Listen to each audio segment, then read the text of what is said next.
They laughed when Karoline Leavitt stepped into the Washington, D.C. courtroom. A young press secretary facing a federal judge. "This isn't your press room, miss." The judge smirked, dismissing her with a wave. She stood silent, her hands steady, while the gallery whispered her defeat. But Karoline wasn't just a spokesperson, she'd clerked for a judge, armed with legal brilliance no one saw coming. So why did they underestimate her? And what truth would she unveil? Before we dive into today's story, if you find this video interesting, don't forget to hit the like button, share it with your friends, and subscribe to the channel so you won't miss any upcoming stories. You're also welcome to leave a comment and share your thoughts. Every piece of feedback is truly valuable in helping Crossfire Justice improve. Thank you so much for always being with us. And now, let's jump into this thrilling and unexpected story together. The air in the Washington, D.C. federal courthouse hung heavy with the scent of polished wood and old paper. Karoline Leavitt, barely 30, stood at the defendant's table, her hands clasped tightly to steady a faint tremble. She was the youngest White House press secretary in history, a title that once filled her with pride but now felt like a weight around her neck. The gallery behind her buzzed with reporters, their pens scratching, their phones glowing as they typed. She could feel their eyes, not curious but expectant, waiting for her to crumble. Across the room, Judge Harlan leaned back in his high-backed chair, his round face creased with a smirk that didn't reach his eyes. "Miss Leavitt," he said, his voice slow and deliberate. "This is a courtroom, not one of your press briefings. Are you sure you're in the right place?" A ripple of chuckles spread through the room, like a stone skipped across still water. Karoline's throat tightened, but she forced her gaze to meet his. She nodded, her voice soft but clear. "Yes, Your Honor." The words barely carried, but they were enough to make the prosecutor, a wiry man named Daniel Pruitt, step forward with a grin that showed too many teeth. He adjusted his glasses and held up a printed screenshot of a tweet, her tweet, the one that had landed her here. "Your Honor," Pruitt began, his tone dripping with confidence. "Miss Leavitt knowingly violated the Hatch Act of 1939 by using her official White House account to comment on Canadian tax policy. A clear attempt to influence voters." He paused, letting the accusation sink in, then turned to Karoline. "Do you deny this?" She didn't answer right away. Her fingers brushed the edge of a worn leather notebook on the table, a gift from her mentor years ago. The touch grounded her, pulling her back from the edge of panic. She remembered the late nights studying case law, the quiet encouragement of a woman who'd once walked these same halls. Karoline's heart pounded, but her face remained still, almost too still. The gallery noticed. A reporter in the third row, a woman with sharp eyes and a notepad, stopped writing and leaned forward. Why wasn't Karoline rattled? Most would be, standing alone against a federal judge and a seasoned prosecutor. Pruitt pressed on, his voice rising. "This isn't a game. Miss Leavitt, your tweet wasn't just careless, it was illegal. You abused your position." He waved the screenshot like a flag, his words aimed as much at the reporters as at the judge. Karoline's cheeks burned, not from shame but from the sting of being reduced to a careless girl in front of a room full of strangers. She wanted to speak, to tell them they'd misread her words, but she held back. Not yet. Her mentor's voice echoed in her mind. "Wait for the right moment. The law rewards patience." Judge Harlan leaned forward, his smirk widening. "Well, Miss Leavitt, do you have anything to say? Or are we wasting our time?" Another chuckle, sharper this time, cut through the room. The sound landed like a slap, and for a moment, Karoline's vision blurred. She saw her father's face, years ago, telling her she'd never make it in a world that judged her before she spoke. She saw her mentor, handing her that notebook with a quiet smile. She wasn't here to be laughed at. She was here to be heard. The gavel fell, signaling a brief pause, and the room stirred. Reporters typed furiously, their tweets already framing her as out of her depth. Pruitt whispered to his assistant, his grin unfading. The clerk, a young woman with tightly pulled hair, glanced at Karoline from her desk near the judge, her expression unreadable. Karoline's lips tightened, a subtle shift no one but the clerk seemed to notice. She wasn't shaking anymore. Her hand rested on the notebook, fingers steady now. The laughter still echoed in her ears, but it wasn't the only sound in her mind. Something else was stirring a plan, a truth, a move no one saw coming. What was she holding back, and when would she let it loose? The courtroom's fluorescent lights buzzed faintly, casting a sterile glow over the polished oak tables and the faces in the gallery. Karoline Leavitt sat at the defendant's table, her hands resting on a worn leather notebook, its edges softened from years of use. It was a gift from her mentor, Margaret Hensley, a retired Supreme Court clerk who'd seen more courtrooms than most judges. Karoline's fingers traced the notebook's spine, a quiet ritual to steady her nerves. She wasn't shaking anymore, not like she had when Judge Harlan's laugh first cut through the room, but her heart still raced, a steady drumbeat beneath her calm exterior. She could feel the weight of the gallery's stares, reporters, legal aides, a few curious locals all waiting for her to crack. They saw a young woman, barely 30, dressed in a plain navy blazer, her blonde hair pulled back in a simple ponytail. To them, she was out of place, a press secretary who'd stumbled into a federal courtroom by mistake. Across the room, Daniel Pruitt, the prosecutor, paced before the bench, his voice sharp and deliberate. "Your Honor," he said, holding up a stack of papers. "Miss Leavitt's actions show a blatant disregard for the Hatch Act. She used her White House platform to make a political statement about Canadian tax policy, knowing it could sway public opinion." He turned to Karoline, his eyes narrowing. "This isn't a game. Miss Leavitt, you're not briefing reporters now. You're facing federal charges." His words were meant to sting, to paint her as a reckless millennial who'd overstepped her bounds. The gallery murmured, a few reporters nodding as they scribbled notes. One tweeted, "Leavitt's silence isn't helping her case." Karoline didn't respond. She didn't even look at Pruitt. Her eyes stayed on the notebook, her fingers still brushing its cover. Her silence wasn't surrender, it was focus. A choice born from years of watching Margaret dissect cases with surgical precision. Margaret had taught her that the law was a chessboard, and the best players waited for their opponent to misstep. Karoline's mind replayed the tweet that had brought her here, a single sentence about Canada's tax hikes, posted from her official account. It was factual, not political. But Pruitt had twisted it into a weapon. She could feel the injustice of it, like a knot in her chest. But she wouldn't let it show.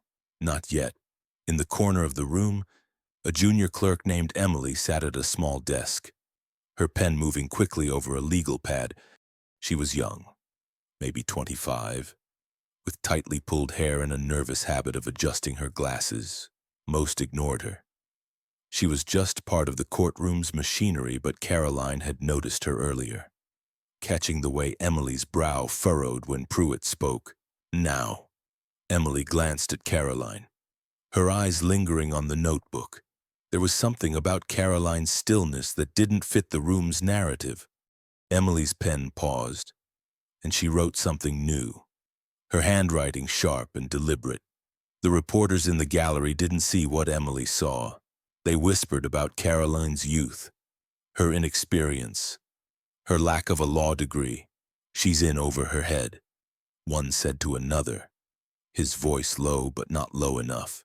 Karoline heard it, and the words stung, not because they were true, but because they echoed her father's doubts from years ago. "You're too soft for this world." He'd told her when she left for D.C. She'd proved him wrong, climbing from a small-town reporter to the White House podium. But today, in this courtroom, she felt that old doubt creeping back. She pushed it down, her fingers tightening on the notebook. Margaret's voice came to her again. The truth doesn't need volume. It needs timing. Judge Harlan shifted in his seat, his earlier smirk replaced by a bored frown. "Miss Leavitt," he said, his tone clipped, "if you have nothing to say, we'll move forward with the prosecution's evidence." He looked at her like she was a child who'd wandered into a grown-up's game. The gallery leaned forward, expecting her to fumble. Pruitt's grin widened, sensing victory. But Karoline's face gave nothing away. Her heart was racing. Yes, but her mind was clear. She thought of the hours spent in Margaret's study, poring over case law, learning to spot the cracks in a legal argument. The notebook held more than notes, it held a plan, a way to turn this around. She just needed the right moment. Emily, the clerk, glanced at Karoline again, her expression shifting from curiosity to something else, recognition. Maybe. She'd seen defendants crumble under less pressure, but Karoline wasn't crumbling. There was a steadiness to her, a quiet strength that didn't match the room's assumptions. Emily's pen moved again, jotting down a question only she could see. The reporters kept typing, their tweets framing Karoline as a doomed novice. Pruitt began laying out his next exhibit, a smug edge to his voice. The judge's gavel hovered, ready to move the case along, but Karoline's hand stayed on the notebook, her lips curving into the faintest hint of a smile. The room didn't know it yet, but the game was about to change. What was she waiting for? And what did that notebook hold?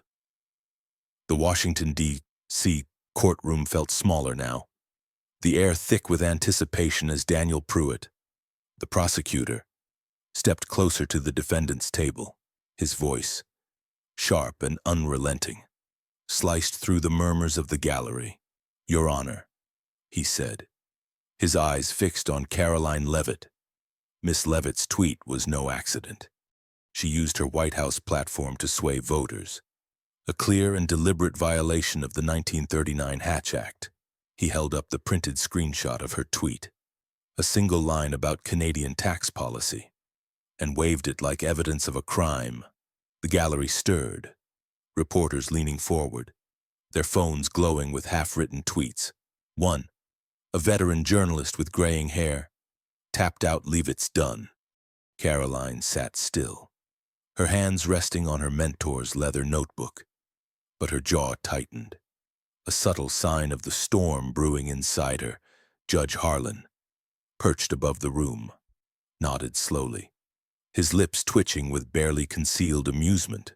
"This is serious, Miss Leavitt," he said, his tone heavy with condescension, like a teacher scolding a wayward student. "Do you even understand the charges?" The question hung in the air, sharp and mocking. A few reporters chuckled softly, their pens scratching faster. Karoline's breath caught, her chest tightening at the weight of his words.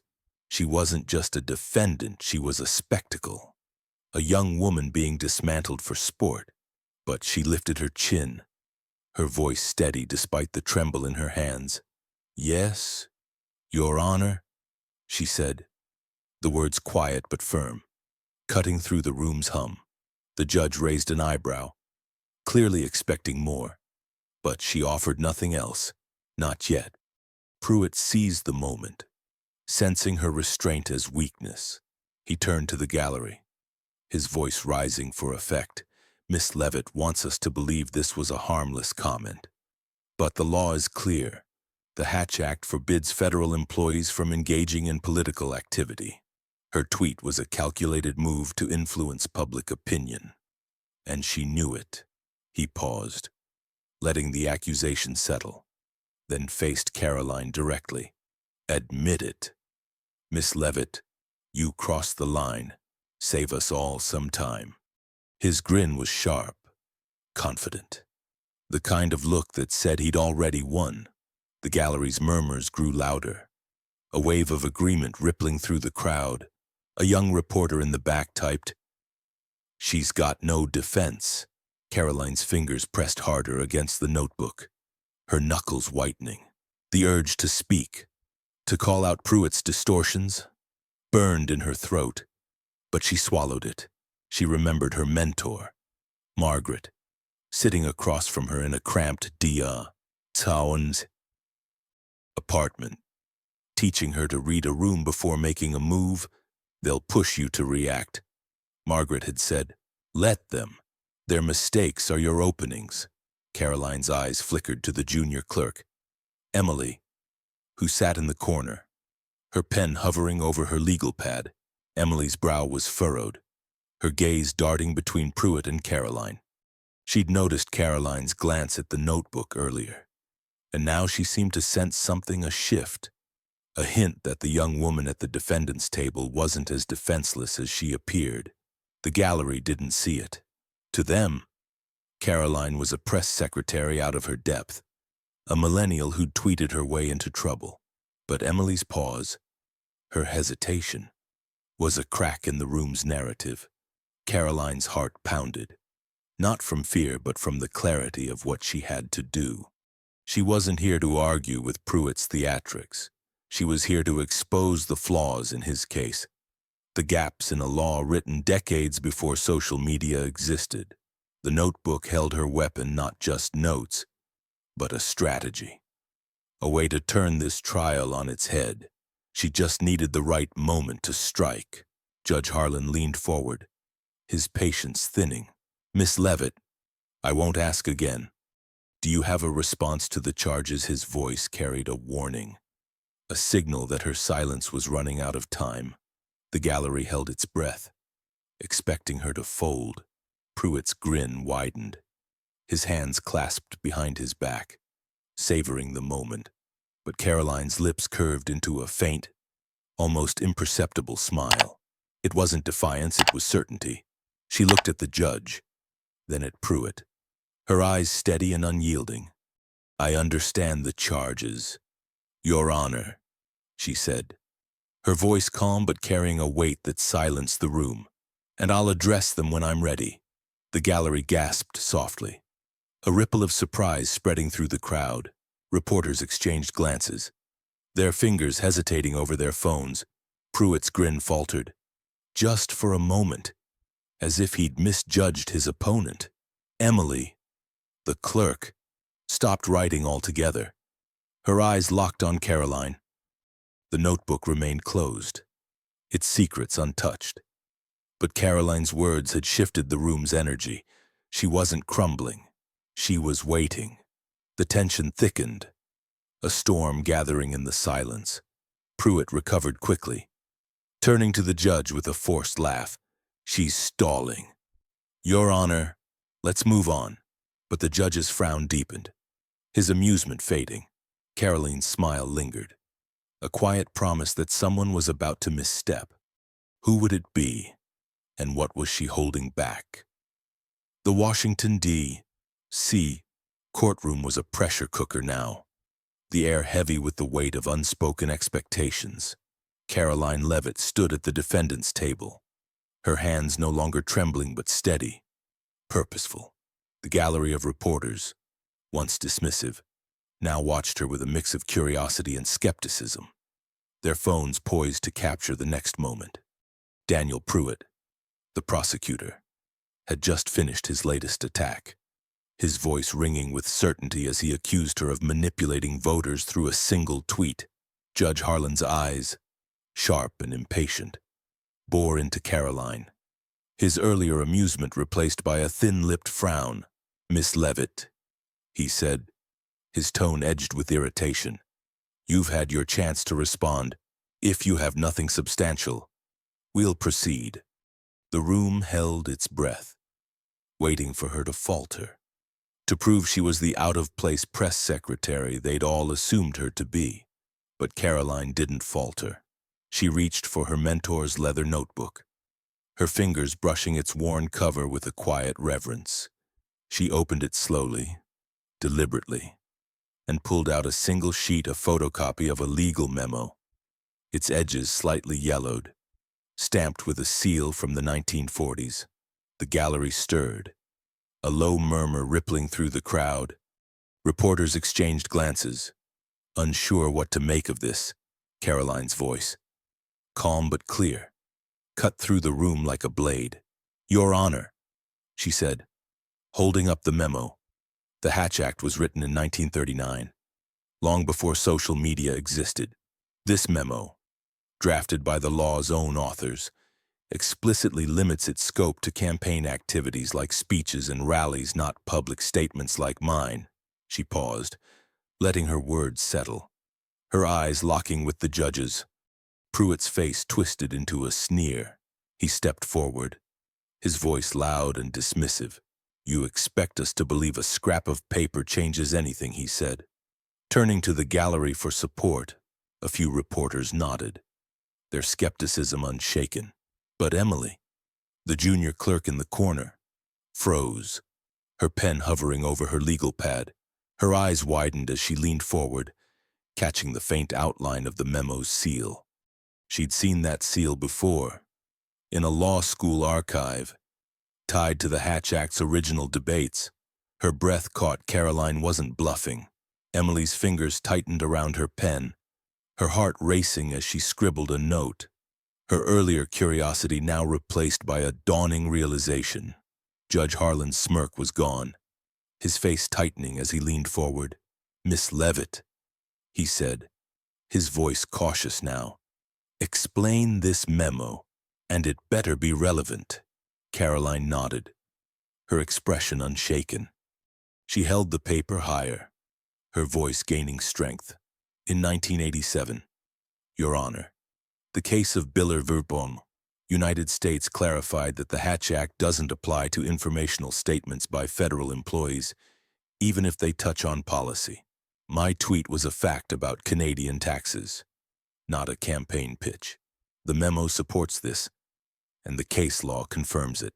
She recited the case details verbatim, her words precise, each one landing like a carefully placed step.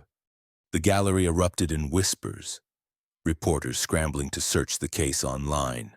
Phones lit up, fingers tapping furiously as they pulled up legal databases. A young journalist in the back gasped, her screen showing the 1987 ruling, exactly as Karoline described. The room's energy shifted, the tide turning in a way no one had expected. Pruitt's face reddened, his confidence crumbling. He hadn't prepared for this, not for a press secretary who could cite case law like a seasoned attorney. He opened his mouth to object, but the words caught in his throat, his earlier smugness replaced by a flicker of panic. Karoline stood taller now, her voice steady but not loud, her eyes moving from the judge to the gallery. She wasn't just defending herself, she was dismantling the case against her, piece by piece. The notebook, still open on the table, held more than that one memo. It was a collection of Margaret's lessons, years of legal wisdom distilled into handwritten notes and clipped documents. But there was something else, a detail about Karoline herself that the room didn't know. She hadn't just been a press secretary. Before the White House, she'd clerked for a federal judge, a fact buried in her resume, overlooked by everyone in this room. How had they missed it? The realization hit Emily first, her eyes narrowing as she connected the dots. Karoline wasn't an amateur. She was a strategist, trained in the law's quiet power. Pruitt recovered enough to speak, his voice strained. "This is absurd. Your Honor, she's cherry-picking obscure cases to dodge responsibility," but his words lacked their earlier bite. And the gallery wasn't listening. Reporters were too busy typing, their tweets shifting from doubt to intrigue. Leavitt citing case law. Is she winning? This Judge Harlan's hand rested on his gavel, but he didn't strike it. His eyes stayed on Karoline, searching for a flaw in her argument. The room tilted, the balance of power shifting in a way that left everyone unsteady. Emily's pen moved again, her notes now a flurry of questions. The memo was real, the case law solid, but what else did Karoline have up her sleeve? Karoline closed the notebook gently, her fingers lingering on its cover. She didn't need to shout or gloat. Her evidence spoke for itself, and the room was starting to listen. But Pruitt wasn't done. He turned to the judge, his voice rising. "Your Honor, I request a recess to review this new information." His words were a plea, a last grasp at control. The gallery buzzed, the reporters sensing a turning point. Karoline's eyes met Emily's for a fleeting moment, a silent acknowledgement. The clerk's nod was small, almost imperceptible, but it was enough. The truth was out, but the fight wasn't over. What else was Karoline hiding? And how far would she go to prove her point? The Washington, D.C. courtroom hummed with a new energy, the kind that comes when a room realizes it's misjudged someone. Karoline Leavitt stood at the defendant's table, her navy blazer slightly creased from the long morning, but her posture was unshaken, her eyes bright with focus. The gallery, once a sea of skeptical faces, now leaned forward, their phones glowing as they typed furiously. The air felt charged, like the moment before a storm breaks. Karoline's voice, steady and clear, filled the room as she projected a slide onto a small screen beside the bench. It showed her tweet a single line about Canadian tax policy next to screenshots of older, unchallenged statements by senior White House officials. "If my tweet breaks the Hatch Act," she said, her tone calm but piercing. Why were these allowed to stand? The question hung in the air, simple but devastating. Daniel Pruitt, the prosecutor, froze, his hands gripping the edge of his table. His earlier confidence, that sharp grin he'd worn like armor, was gone. He opened his mouth to respond, but only a stammer came out. "A week, that's not relevant. The gallery didn't buy it." Reporters exchanged glances, their fingers flying over their screens. A tweet from a young journalist in the third row read, "Leavitt's turning the tables." Another, from a veteran with a following in the thousands, said, "She's got Pruitt on the ropes." Karoline's words weren't just a defense, they were a challenge, a quiet dismantling of an outdated system that had been weaponized against her. She stood there, not shouting, not pleading, but laying bare the hypocrisy with a precision that left the room stunned. In the corner, Emily, the junior clerk, was no longer just watching. Her earlier hesitation had given way to conviction. She scribbled a note, her handwriting quick and sharp, and passed it to her supervisor, a senior attorney named Robert Callahan, who sat at the back of the room. Callahan, a gray-haired man with a reputation for fairness, read the note and raised an eyebrow. He stood, his movements slow but deliberate, and approached the bench. The gallery noticed, their whispers growing louder. Callahan leaned in, whispering to Judge Harlan, whose face tightened, his jaw clenching as he listened. The judge's earlier smirk, that casual amusement at Karoline's expense, was a distant memory now. He glanced at Karoline, then at the slide still glowing on the screen, his expression unreadable. Karoline's heart pounded, but not from fear. She felt the room shifting, the weight of the gallery's attention turning in her favor. She thought of her mentor, Margaret Hensley, who'd spent years teaching her to anticipate every angle, to find the cracks in an opponent's argument. Margaret had given her the leather notebook, but more than that, she'd given her the tools to stand in a room like this and hold her ground. Karoline's slide wasn't just evidence, it was a mirror, forcing the court to see its own inconsistencies. She'd clerked for a federal judge before the White House, a fact no one in this room had bothered to check. That experience, those long nights studying case law, had prepared her for this moment. She wasn't just a press secretary. She was a fighter, trained in the quiet art of legal strategy. Pruitt, sensing the tide turning, tried to regain control. "Your Honor," he said, his voice louder now, almost desperate. "These examples are irrelevant. Miss Leavitt's tweet was a clear violation, and she's deflecting to avoid accountability." But his words fell flat, lacking the conviction they'd carried earlier. The gallery wasn't listening to him anymore.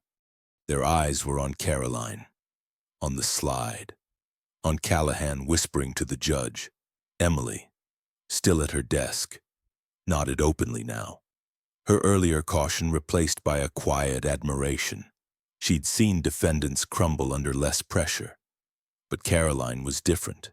There was a strength in her, not loud or showy, but steady, like a river carving through stone. Judge Harlan raised a hand, silencing Pruitt. "I'll hear from Miss Leavitt," he said.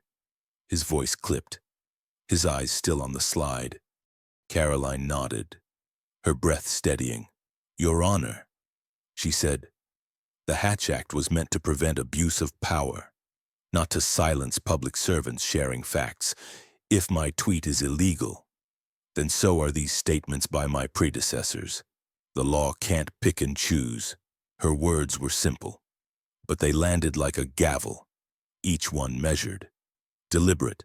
The gallery buzzed, reporters typing faster now, their tweets spreading beyond the courtroom. A hashtag began to trend. "Leavitt vs. Hatch Act." Callahan stepped back from the bench, his expression thoughtful. He glanced at Emily, giving her a small nod, a silent acknowledgement of her instinct to pass that note. Emily's face flushed, a mix of pride and nerves. She'd been invisible in this room, just a clerk doing her job. But now she was part of something bigger. Karoline caught the exchange, her eyes softening for a moment. She didn't know Emily's name, but she felt the young woman's support, a quiet ally in a room that had started out against her. Pruitt, his face flushed with frustration, turned to the judge. "Your Honor, I request a recess," he said, his voice tight. "We need time to review this new evidence." The word evidence came out like an accusation, as if Karoline had cheated by being prepared. The gallery murmured, sensing weakness in his retreat. Judge Harlan's hand rested on his gavel, his eyes moving from Pruitt to Karoline. He didn't grant the recess right away, his silence stretching the tension in the room. Karoline stood still, her hands resting on the notebook, her face calm but resolute. She'd shown the court a crack in the case against her. But the fight wasn't over. The gallery was with her now, their phones capturing every moment. But Pruitt's desperation meant he'd come back harder. Would her momentum hold? Or was this just a fleeting victory? The Washington D.C. courtroom felt like a different place after the recess. The air charged with a quiet intensity that hadn't been there before. Karoline Leavitt stood at the defendant's table, her hands resting lightly on her mentor's leather notebook, its pages now a map of her fight. The gallery, once a wall of doubt, was alive with whispers, reporters' phones glowing as they live-streamed the unfolding drama. The fluorescent lights buzzed overhead, casting sharp shadows on the polished wood. But Karoline's face was steady, her eyes clear with purpose. She'd already shaken the room with her evidence, a 1940s memo, a 1987 case, screenshots of unchallenged tweets, but the prosecutor, Daniel Pruitt, wasn't ready to surrender. He rose from his seat, his face flushed, his voice carrying a new edge. "Your Honor," he said, pointing at Karoline. "Miss Leavitt's theatrics are a disrespect to this court's authority. She's not a lawyer. She's a press secretary playing at law." The accusation landed hard, meant to cut, to remind everyone that Karoline didn't belong. The gallery stirred, a few reporters nodding, their earlier doubts creeping back. Judge Harlan, his confidence shaken but not broken, leaned forward, his eyes narrowing. "Miss Leavitt," he said, his tone sharp, "you're testing my patience. If you have more to say, it better be worth this court's time. His words were a challenge, a warning that her momentum could still falter. Karoline's chest tightened, not from fear but from the weight of the choice before her. She could stay quiet, let Pruitt's attack slide, and hope the judge would rule in her favor, or she could push forward, lay her final card on the table, and risk everything: her reputation, her career, the trust of those watching. Her fingers brushed the notebook, and she thought of Margaret, her mentor, who'd faced her own battles in rooms like this. The law evolves, Margaret had said, but only if someone dares to show it. Karoline opened the notebook, pulling out a single document, a 2018 legal opinion from the Office of Special Counsel. She held it up, her voice calm but unyielding, cutting through the room's tension. "Your Honor," she said, "this opinion states that social media posts like mine, which share factual information, are exempt from the Hatch Act under modern interpretations. The law evolves, just as our tools do. My tweet wasn't a campaign, it was a public service." She paused, letting the words sink in, her eyes moving from the judge to the gallery. The reporters stopped typing, their faces a mix of surprise and intrigue. A young journalist in the back whispered to her colleague, "She's got another one." Pruitt's face twisted, his earlier composure gone. "This is ridiculous," he snapped, his voice rising. "She's throwing out random documents to confuse the court," but his protest sounded hollow, desperate. The gallery wasn't with him anymore. Their eyes were on Karoline, on the document in her hand, on the quiet strength in her voice. Emily, the junior clerk, stood from her desk, her movement sudden and unexpected. The room turned to her, startled. "Your Honor," Emily said, her voice trembling but clear, "I've seen that opinion myself. It's in our records." "She's right." The gallery erupted in whispers, phones flashing as reporters captured the moment. A hashtag Leavitt vs. Hatch Act began trending nationwide, the live stream spreading Karoline's words beyond the courtroom's walls. Judge Harlan's gavel slammed, a sharp crack that silenced the room, but his face betrayed him. The confidence he'd carried at the trial's start was gone, replaced by a flicker of doubt. He stared at the document Karoline held, then at Emily, who stood with her chin raised, her earlier invisibility now a distant memory. Karoline's eyes met Emily's, a silent thank you passing between them. Emily's nod was small, but it carried weight, a young woman who'd chosen to speak when she could have stayed silent. Karoline's heart swelled, not with pride but with gratitude. She wasn't alone anymore. The truth was out, undeniable, its roots sinking deep into the room. Pruitt slumped in his chair, his hands fumbling with his papers, his case unraveling like a poorly tied knot. He tried to speak, to salvage his argument, but his words were lost in the gallery's hum. Reporters were live streaming now, their cameras trained on Karoline, capturing the moment a press secretary turned the tables on a federal courtroom. The senior attorney, Robert Callahan, who'd whispered to the judge earlier, watched from the back, his expression thoughtful. He'd seen many trials, but this was different. Karoline wasn't just defending herself, she was challenging a system that had misjudged her from the start. Karoline stood still, her hands resting on the notebook, her face calm but resolute. She didn't need to shout or gloat. Her evidence, her words, her quiet persistence had shifted the room. But the judge hadn't ruled yet. Harlan's hand rested on his gavel, his eyes moving from Karoline to Pruitt to Emily. The room waited, the tension thick, the outcome uncertain. Karoline's mind raced, replaying Margaret's lessons, her father's doubts, her own journey to this moment. She'd shown the court the truth, but would Harlan accept it? Or would he cling to his pride? His need to control the gallery's phones kept recording, the world outside beginning to listen, and that was when the truth didn't need to shout anymore. But would it be enough to change the judge's mind? The Washington, D.C. courtroom was a study in stillness, the kind that follows a storm when the world feels remade. Karoline Leavitt stood at the defendant's table, her hands clasped around her mentor's leather notebook, its weight a quiet anchor. The gallery, once a restless sea of whispers and flashing phones, sat silent, their eyes fixed on Judge Harlan. He stared at the documents before him. Karoline's 1940s memo, the 1987 case law, the 2018 legal opinion, his fingers tracing the edges as if searching for a flaw. The fluorescent lights buzzed softly, but the room's energy was heavier, charged with the weight of a truth that could no longer be ignored. Karoline's chest tightened, her breath shallow, but she stood tall, her navy blazer a stark contrast to the polished suits around her. She'd fought with evidence, not anger. And now the room waited to see what that fight would yield. Daniel Pruitt, the prosecutor, sat slumped at his table, his earlier confidence reduced to a pile of scattered papers.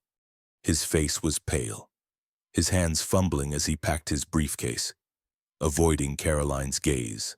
The gallery noticed, their phones still now, no longer typing but watching, sensing the shift. Robert Callahan, the senior attorney who'd whispered to the judge during the recess, stood at the back, his arms crossed, his expression unreadable. But his eyes were on Karoline, and there was a hint of respect in them, the kind earned through quiet battles. Emily, the junior clerk, sat at her desk, her legal pad forgotten, her hands clasped tightly in her lap. She'd spoken up, risked her place in this room, and now she watched Karoline with a mix of awe and relief. Judge Harlan cleared his throat, the sound sharp in the silent room. His face was flushed, the earlier laughter that had stung Karoline now a distant memory. He leaned forward, his voice low, almost reluctant. "Miss Leavitt," he said, pausing as if the words were heavy, "your evidence is compelling." The gallery stirred, a soft gasp rippling through the crowd. Reporters exchanged glances, their fingers itching to type, but they held back, waiting. Harlan's eyes moved to Callahan, who stepped forward, his voice steady but firm. "Your Honor," Callahan said, "Miss Leavitt's evidence is irrefutable. The Hatch Act doesn't apply to her actions. The law has evolved, and her case proves it." His words were simple, but they landed like a verdict, final and unshakable. Karoline's heart pounded, her eyes glistening, not from defeat but from the weight of relief. She'd carried this fight alone, armed only with Margaret's lessons and a notebook full of truth. She thought of her mentor, the late nights in that cramped D.C. apartment, the way Margaret's voice had steadied her when doubt crept in. "You don't need to be loud," Margaret had said. "You just need to be right." Karoline had been right, and now the room knew it. Harlan's hand rested on his gavel, his jaw tight. He looked at Karoline, then at the documents, and finally at the gallery, where reporters waited, their phones ready to broadcast his next words. "Case dismissed," he said, his voice barely above a whisper. But it echoed like a thunderclap. The gallery erupted, not in cheers but in a rush of whispers and tapping keys. Reporters live-streamed the moment, their tweets flooding the internet. "Leavitt wins." "Case dismissed." The hashtag Leavitt vs. Hatch Act trended higher, reaching beyond D.C. to newsrooms and living rooms across the country. A young journalist in the third row handed Karoline a tissue, her eyes soft with understanding. Karoline took it, her fingers trembling now, not from fear but from the release of a burden she'd carried since the trial began. Her eyes glistened, but she didn't cry. She nodded at the journalist, a silent thank you, and clutched the notebook tighter, Margaret's legacy alive in her hands. Emily stood from her desk, hesitating before approaching Karoline. The room was too busy to notice. Reporters typing, Pruitt packing, Harlan retreating to his chambers. Emily's voice was soft, almost lost in the hum. "You reminded me why I do this job," she said, her eyes bright with emotion. Karoline looked at her, surprised, then smiled. A real smile, not the faint one she'd worn to mask her nerves. "Thank you," she said, her voice catching. "I needed that." Emily nodded, stepping back. Her role in this moment complete but unforgettable. She'd been a silent witness, then a voice, and now a friend. However brief, Pruitt slipped out of the courtroom, his briefcase clutched tightly. His head down, he didn't look at Karoline, didn't acknowledge the gallery's stares. His defeat wasn't loud. It was the quiet collapse of a man who'd overestimated his power. Karoline watched him go, not with triumph, but with a strange sadness. She hadn't come to destroy him. She'd come to protect the truth, to honor the law she'd studied under Margaret's guidance. The gallery's phones kept flashing, capturing her every move. But she didn't pose or preen. She stood there, the notebook in her hands, her heart settling into a rhythm it hadn't known in weeks.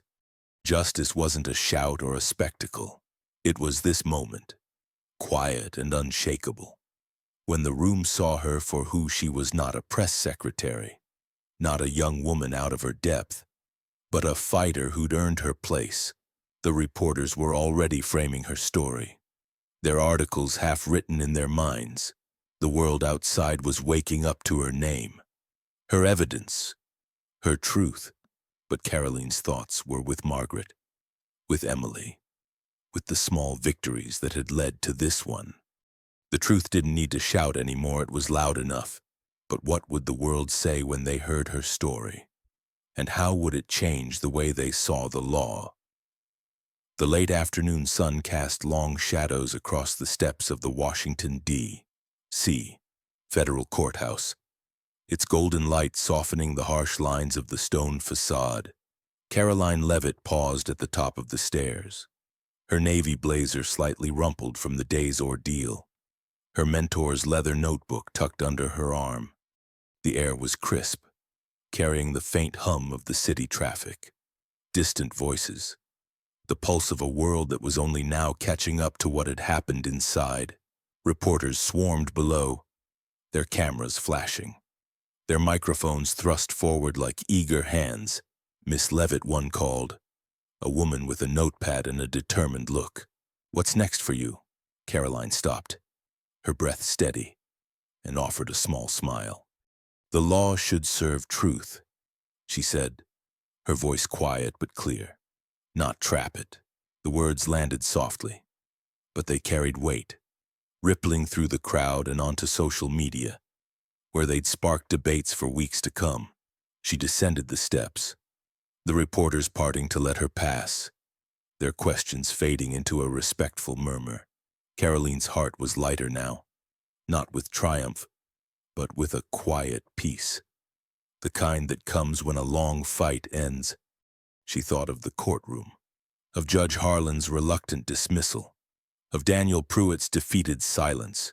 She thought of Emily, the junior clerk who'd risked her place to speak up, and Robert Callahan, the senior attorney whose nod had felt like a lifeline. Most of all, she thought of Margaret, her mentor, whose notebook had been more than a tool, it was a legacy, a reminder that truth could prevail if someone dared to carry it. Karoline's fingers brushed the notebook's cover, her eyes glistening but steady. She wasn't here to gloat. She'd come to fix a broken system. And today, she'd taken a step toward that. Her phone buzzed in her pocket. A text from Emily. "You changed the room today." Karoline smiled, a real smile, the kind that reached her eyes. She typed back, "So did you," and slipped the phone away. The two women had only spoken briefly, but their connection was real, forged in the quiet courage of standing for what was right. Karoline walked on, the city unfolding around her, its monuments and office buildings bathed in the soft glow of dusk.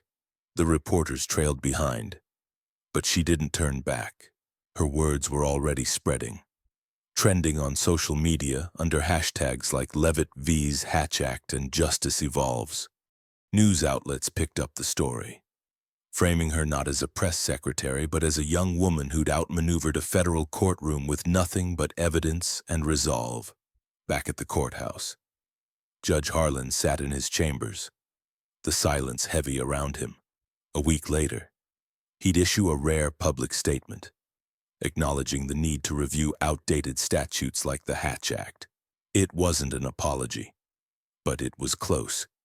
A crack in the armor of a man who'd laughed at Karoline before she'd spoken. Daniel Pruitt, the prosecutor, faded quietly from the spotlight. Word spread that he'd resigned a month later, taking a job at a small firm far from D.C.'s glare. His defeat wasn't the point. Karoline hadn't wanted to destroy him. She'd wanted to expose the flaw in his case, the way the law had been twisted to punish her for speaking a fact. And she'd done that, not with anger, but with the steady, unrelenting power of truth. Karoline returned to her White House office the next day, the notebook now a symbol of resilience on her desk. Her colleagues greeted her with nods and quiet congratulations. But she didn't linger on their praise. She sat at her window, looking out at the city, its skyline a mix of history and ambition. Her heart settled, not with the thrill of victory, but with the calm of knowing she'd honored Margaret's teachings. She thought of her father, who'd once called her too soft for this world, and wished he could see her now. She thought of the young women watching her story unfold online, the ones who'd feel a little braver because of it. Her fight hadn't just been for her, it was for them, for a system that could bend toward justice if pushed. The debate she'd sparked didn't fade. Legal scholars wrote op-eds, calling for updates to the Hatch Act to reflect the age of social media. A senator mentioned her case in a speech, promising to review federal regulations. Small changes, maybe, but real ones. Ripples from a single moment in a courtroom. Karoline didn't follow every headline, but she read enough to know her words had reached further than she'd imagined. She kept Emily's text, a reminder that courage could come from unexpected places. She kept the notebook, too, its pages a map of her journey, a promise to keep fighting in her own quiet way. As the sun dipped below the horizon, painting the city in shades of amber, Karoline stood and closed her office door. She wasn't the same woman who'd walked into that courtroom, trembling but determined. She was stronger now, not because she'd won, but because she'd shown that truth could stand on its own. Some truths don't whisper, they echo when someone dares to stand. And in that echo, a generation heard a simple message. Justice doesn't need noise, only courage. Karoline stepped into the evening, her heart full, knowing the world was listening. What would they do with the truth she'd left behind? Karoline's notebook lay closed on her desk, its worn cover catching the last light of the D.C. sunset. She didn't shout her victory, but the city felt quieter, as if it had learned to listen. Was that justice a single truth standing firm? Sometimes. The loudest change begins with someone brave enough to stay calm, and maybe that's enough to make the world pause and rethink what it values.